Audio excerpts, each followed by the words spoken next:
Et comment tout ceci peut générer de l'impact sur le vécu des populations. Il y a aussi les scandales fonciers. Gis nañu ci lu doy waar. Mbourkat BS Thiès le président d'ailleurs def na déplacement dem ba foofu. loolu itam ñu ngi ciy tudd président Macky Sall. parce que jàpp nañu ne yenn zone yi ñu déclassé ni ñu fa séddoowee suuf si.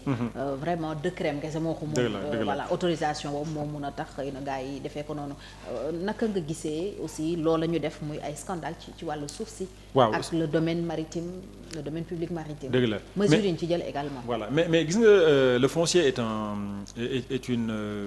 je dirais problématique centrale te gis nga problématique boobu il faut pas se laisser seulement berner par quelques les scandales qu'on a vus notamment à Mbourkat nga xamante ne c'est un scandale on reviendra là-dessus. faut pas être dans le je dirais dans l'émotion quand on traite la question du foncier parce que le foncier yow Fatou lan moo tax tey nga ne Sénégal c'est un pays souverain suufa moo tax mais boo amulee suuf mais moom moo sa bopp mais li nga xam ne moom la ñu gis Mbourkat pour man c'est la partie visible de l'iceberg mais c'est un détail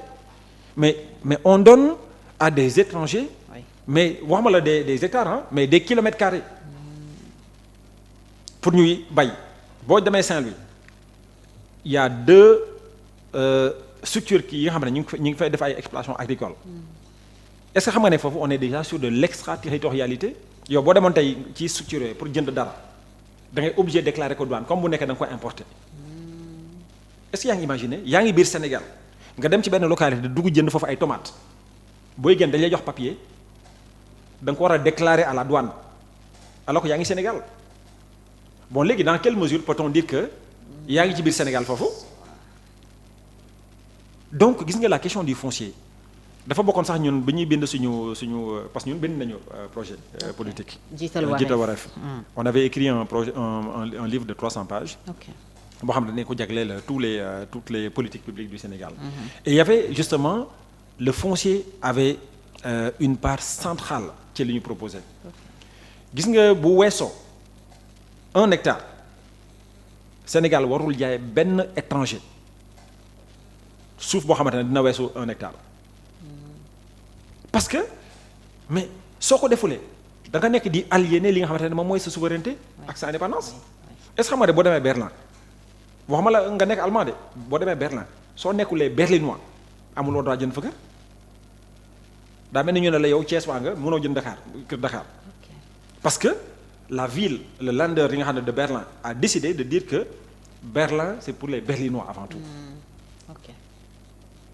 soo naree dem bay bëgg a jënd donc c'est-à-dire que il faut que nga ñëw nga bokk ci biir Berlin et pourtant c'est tous des Allemands donc gis nga dafa am yoo xamante ne kenn du ko foowee parce que bu ñu continuer nii rek li ñuy def mooy on va se réveiller dans 50 ans on se rendra compte que peut-être 65% du territoire sénégalais moomatuñ ko kooku mooy première conséquence deuxième conséquence yi mooy lan mooy tey gis nañu tey la spéculation autour du foncier dafa am ay jeexital yu doy waat ci askan bi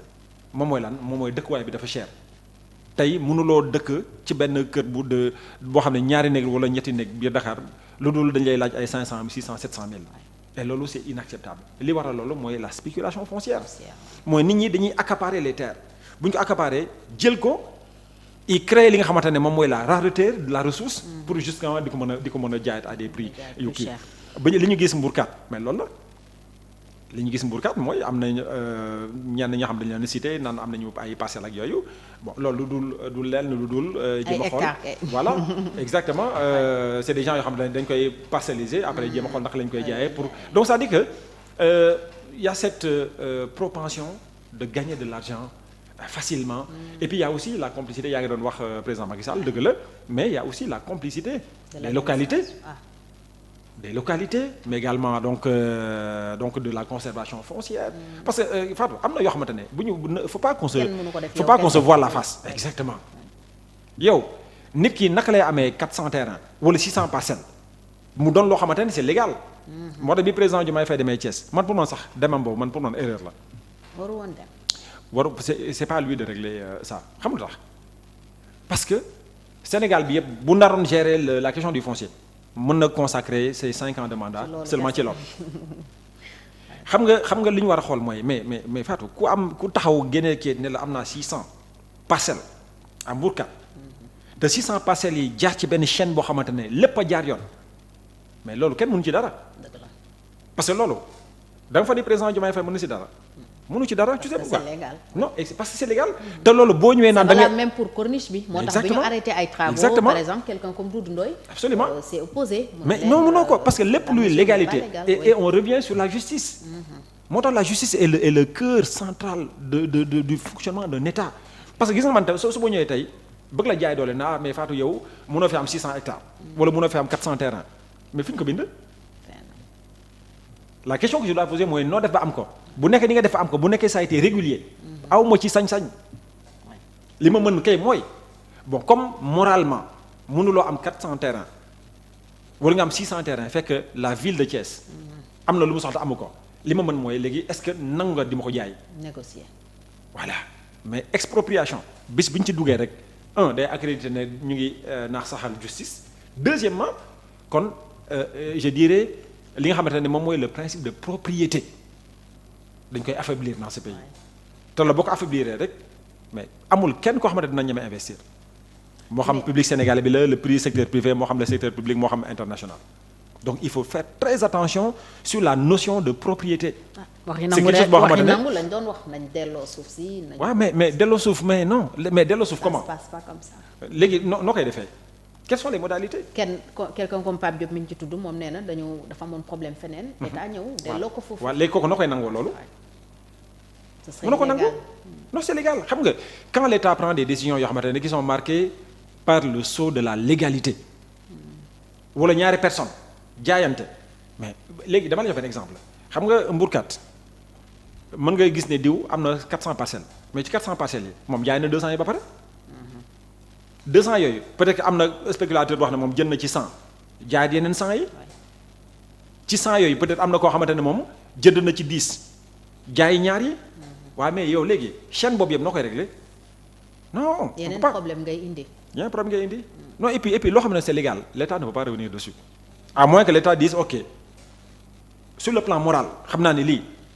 ce n'est pas acceptable benn nit am 600 terrains mais bu ñu defee loolu. on revient finalement aussi sur le principe de propriété kan moo am droit am 400.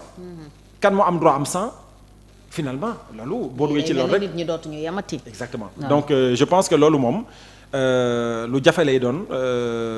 à moins que état du Sénégal dise ok sur le plan moral mënuñu ko nangu léegi bàyyil man ma indemniser. ñépp ñi nga xamante dañu fa investiroon xaalis. et puis man je récupère maintenant l'assiette foncière et puis j'essaie de voir ce que j'en fais. Voilà, tout à fait. Équitablement. Voilà. Mais amoon na une commission de réforme bu ñu fi tegoon. Foncière mujjul xëy na produire li ñu ci doon xaar comme résultat. parce que y avait pas problème de moyens dafay ñëwaat bi ñu ko joxee le professeur Souran après maître Doudou Ndoye. ñoom ñaan ñëpp gis nañu ni affaire yi jeexee. alors est-ce que dañu war a dem justement vers des réformes profondes pour régler le problème foncier au Sénégal. Absolument. Il faut des réformes en profondeur yoo xamante ne qui permettent déjà de savoir qui peut être propriétaire foncière dans ce pays. xam nga quand on prend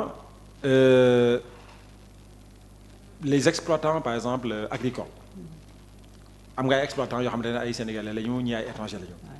Sénégal dafa soxla l'investissement donc des étrangers donc il faut trouver un équilibre. mais réforme bi moom. il faut que la réforme porte sur celui qui peut être propriétaire sur le plan foncier dans ce pays loolu c'est fondamental pour régler la question de la souveraineté éviter les dérives et permettre aux Sénégalais de pouvoir jouir de leur foncier tout simplement. Deuxièmement, aménagement du territoire. Il faut que ce concept devienne une réalité donc le ministère en charge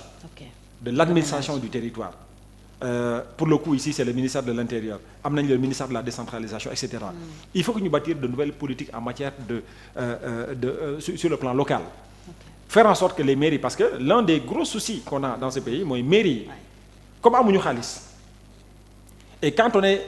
on tombe sur des maires yoo xamante ne bon pour peu que le maire soit vénal li muy def mooy day dem gis benn xaritam rek ne ko bon voilà léegi dañu bëgg a déclassifier tel ou tel. woo ay géomètre gars yi délimiter benn espace de 100 hectares wala 1000 et cetera ñu ekkati 500 jox ko benn waaye ne ko jaayal. dafay délibération délibération xam nga la mairie ne peut pas vendre. donc bu ñu defee délibération rek léegi waa ji on lui donne et le gars il commence à vendre. ekkati benn partie joxe ko donc logique yooyu la ñu war a arrêter donc il faut aller vers une politique en matière d'aménagement du territoire. Faire en sorte que le territoire soit viabilisé bu ñu ko viabiliser c'est maintenant à la mairie de dire que comme man am na benn investissement bi ma def naa ay voiries wala def naa lii def naa là avec le soutien de l'État su boobaa nag les parcelles on les cède à tel mu doon loo xamante ne da nga koy def dans le cadre d'une politique d'aménagement du territoire bu ñu ko defulee li muy jur rek mooy li ñuy gis mooy nit day ñëw rek et donc voilà on aménage des territoires vraiment de façon anarchique. on ne prépare parfois ñi dëkk ca dëkk ba sax duñ ca mën a. duñ ci mën voilà duñu prévoir ay services publics duñu prévoir ay écoles duñu c'est-à-dire que da ngay ñëw rek dagg et puis ça donne lieu à tous ces les bidonvilles qu'on voit donc il faut aller vers des modèles yi nga xamante ne qui ont réussi boo demee par exemple fi ñu logé woon j'ai oublié le nom du quartier là Dakar Jaxaay mais boo demee cité Apix mais da ngay gis ça a été bien aménagé da ngay dugg foofu nga xam ni fii c'est un travail sérieux qui a été fait ça a été fait avec le concours de la Banque mondiale mais modèle boobu mën nañu ko appliquer fu ne donc bu ñu ko defulee rek bon donc je pense qu'il faut qu'on aille vers une réforme aussi de la politique foncière de ce pays mu bañ a doon loo xamante ne maire mooy tëb rek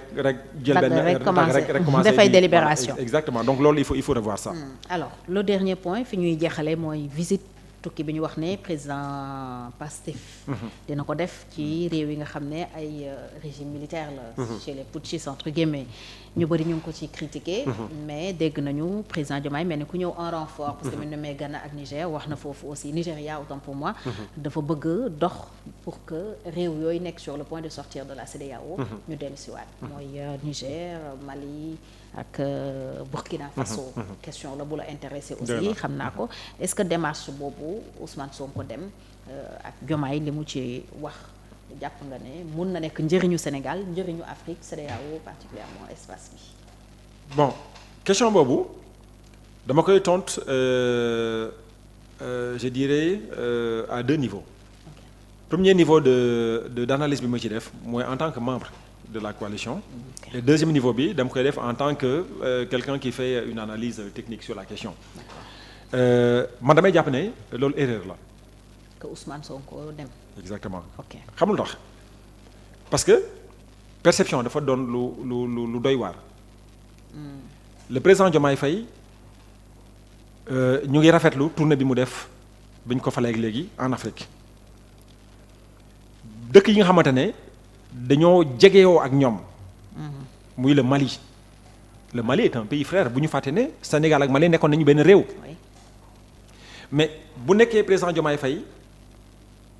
dafay déléguer son premier ministre loolu signal boobu c'est un mauvais signal vis-à-vis des autorités maliennes président premier ministre Ousmane Sonko il va y aller comme président de PASTEF loolu la ñu wax mais loolu c'est une erreur parce que qu'est-ce qu'on renvoie en termes de message mais bu nekkee président PASTEF mooy dem Mali mais président Mali mën na ko bañ a recevoir dëgg la tout simplement su nekkee léegi day dem avec la casquette de premier ministre mais su boobaa premier ministre moo koy recevoir mais c'est pas le premier ministre malien qui va décider ça ne réglera rien exactement moo tax ma jàpp ne tant sur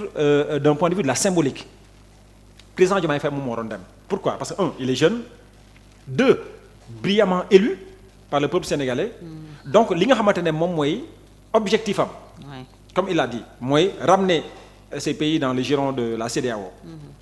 su boobaa dina ko mën a réussir parce que su boobaa dina am la légitimité non seulement de la démarche mais dina am également la légitimité de ses pairs nga xam ne ñoo ko yabal donc man pour man sur le plan de la symbolique Diomaye moo war a demal boppam Diomaye moo waroon demal boppam pour loolu moom moo waroon def le déplacement parce que dina won à tous ces pays ne autant ni ma amee yéene dem ci yeneen réew yi yéene boobu tam laa amee ñëw ci yéen parce que bu ñu fa yéexu fa dem bu ñu fàtte ni mais ñi fa nekk mais c'est des chefs d'État te man dama jàpp ni muy Burkina muy Mali muy Niger c'est pas parce que c'est des pays qui sont dirigés par des régimes militaires que dañ leen war a mettre au banc non man je considère que même l'avenir de notre sous-région se joue dans ces 3 pays Mali Burkina ak Niger xam nga instant ni créé nañ fi benn alliance des États du Sahel jóge nañ ci loolu léegi ñu ngi ci dem ci benn confédération maintenant il y a 3 jours ils ont maintenant officialisé la création de la confédération et donc ñooñu Fatou nga fa ne jàpp nga ne ñii dinañ jàllu ci biir CEDEAO